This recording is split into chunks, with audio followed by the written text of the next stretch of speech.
LIC housing finance limited की 31 मार्च 2026 को समाप्त हुए वित्तीय वर्ष की 15 पन्नों की इस भारी भरकम और सघन फाइनेंशियल फाइलिंग के अंदर आखिर क्या छिपा है, आइए आज के इस एनालिसिस में इसे एकदम आसान और बोलचाल की भाषा में डिकोड करते हैं।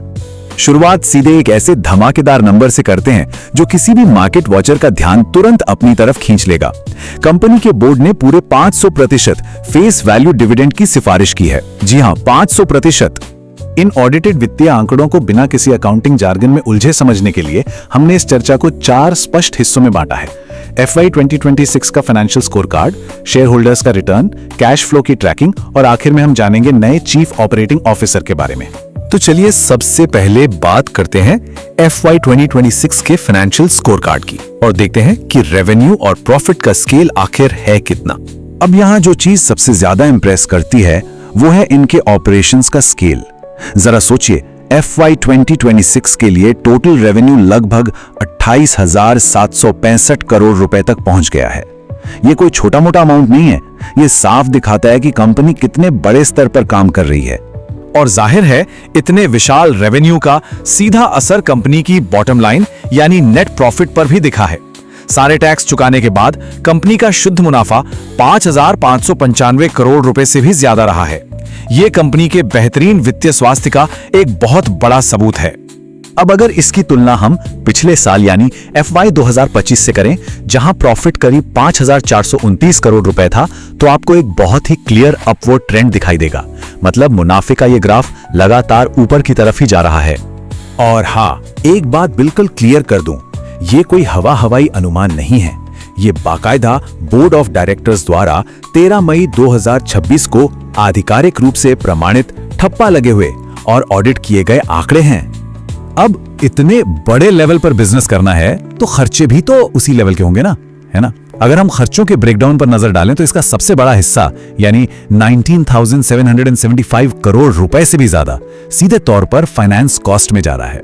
इसके अलावा एम्प्लॉय बेनिफिट्स पर लगभग 641 करोड़ रुपए और इंपेयरमेंट पर 554 करोड़ रुपए खर्च हुए हैं। चलिए खर्चे से आगे बढ़ते हैं और अपने दूसरे सेक्शन पर आते हैं। यह देखना बहुत जरूरी है कि इस मल्टी बिलियन करोड़ की परफॉर्मेंस से शेयर होल्डर्स को क्या फायदा हो रहा है। तो जैसा कि हमने शुरू में हिंट दिया था, बोर्ड ने 2025-2026 वित्तीय वर्ष के लिए प्रति इक्विटी शेयर 10 रुपए के फाइनल डिविडेंड की आधिकारिक सिफारिश की है। अब आप सोचेंगे कि यह 500% कैसे हुआ। देखिए, हर इक्विटी शेयर की फेस वैल्यू सिर्फ 2 रुपए है, तो उस 2 रुपए पर जब 10 रुपए का पे आउट मिलता है तो ये सीधे सीधे 500% का वो धमाकेदार डिविडेंड बन जाता है जिसने सबका ध्यान खींचा था। प्रॉफिट और डिविडेंड तो समझ आ गया, लेकिन अब आते हैं हमारे तीसरे हिस्से पर, कैश फ्लो ट्रैकिंग। क्योंकि किसी भी कंपनी की लिक्विडिटी समझने के लिए असली पैसा कहां से आ रहा है और कहां जा रहा है, यह देखना सबसे अहम होता है। अगर हम कॉम्प्लेक्स ऑडिटेड डेटा से बाहर निकलकर सीधे कैश के फ्लो को देखें तो कोर बिजनेस मॉडल साफ समझ आता है। एक तरफ ब्याज से आने वाला लगभग 28,242 करोड़ रुपए का भारी भरकम कैश इनफ्लो है, तो दूसरी तरफ उधारी चुकाने के लिए 20,340 करोड़ रुपए का जरूरी आउटफ्लो। बिल्कुल क्लियर पिक्चर। और इन सारी ऑपरेटिंग, इन्वेस्टिंग और बड़े पैमाने की फाइनेंसिंग एक्टिविटीज का पूरा हिसाब किताब करने के बाद कंपनी ने इस वित्तीय वर्ष का अंत बिल्कुल 706.80 करोड़ रुपए के शुद्ध कैश और कैश इक्विवेलेंट्स के साथ किया। चलिए फिगर्स और बैलेंस शीट से थोड़ा बाहर निकलते हैं और बात करते हैं हमारे चौथे और आखिरी सेक्शन की, लीडरशिप में हुए एक बहुत बड़े बदलाव की। मिलिए श्री संदीप कुमार से, जिनका 3 दशकों का करियर ग्राफ सच में बहुत इंप्रेसिव है।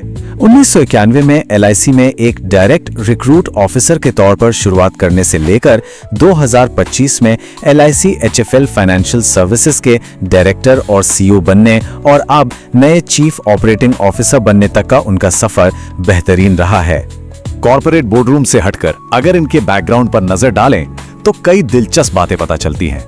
उनके पास मैथमेटिक्स में मास्टर डिग्री है, पूरे भारत में मार्केटिंग का तगड़ा एक्सपीरियंस है और सबसे इंटरेस्टिंग बात, उन्हें चेस यानी शतरंज खेलने का बहुत शौक है।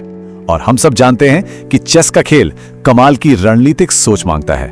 तो अब सवाल ये उठता है कि इन मजबूत वित्तीय उपलब्धियों को देखते हुए, इतने रिकॉर्ड तोड़ मुनाफे, इतने बड़े डिविडेंड और अब एक शतरंज के मंजे हुए खिलाड़ी के सीओओ बनने के बाद LIC हाउसिंग फाइनेंस मार्केट में अपनी अगली बड़ी चाल क्या चलने वाली है, ये देखना वाकई दिलचस्प होगा।